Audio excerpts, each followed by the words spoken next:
For a few months now, West Michigan's Betsy Devos has been tasked with reshaping America's education system. Tonight, the Secretary of Education is giving new details about what parents and teachers can expect.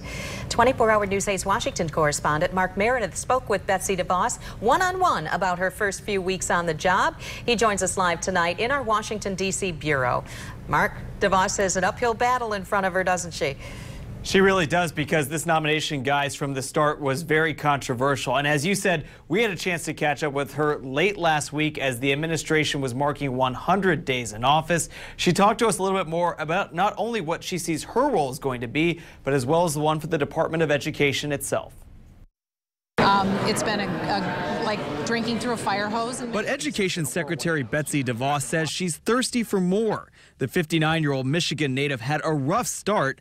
Democrats railed against her nomination. All in favor, say aye. Even some Republicans voted no, forcing the vice president to break a tie. The vice president votes in the affirmative, and the nomination is confirmed. Devos says now that she's in the job, she wants states, not the federal government, to make the rules. That they're the ones closest to the issues and best equipped to address the needs of the students. Like when it comes to testing and school standards.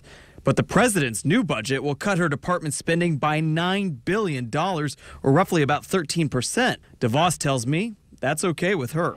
It is the whole point to shift more to the states. The secretary also wants parents to choose where their kids go to school. Her goals include investing more tax dollars in private and charter schools. So what we've continued to talk about is empowering parents to make the right decision for their child. Devos says her department will not abandon public schools, but she stresses every school across the country deserves a second look. Even the best of schools don't necessarily meet the needs of every single child in that school.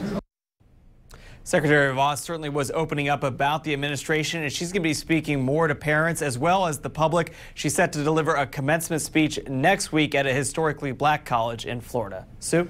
Mark, the secretary is certainly just getting up to speed with the education department.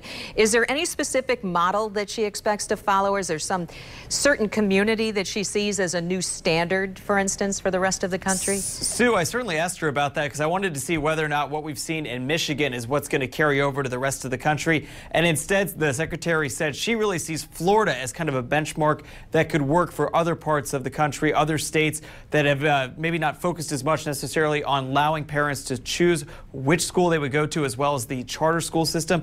The secretary making it clear she thinks Florida may have a right direction that she'd like to see the rest of the country follow. Sue?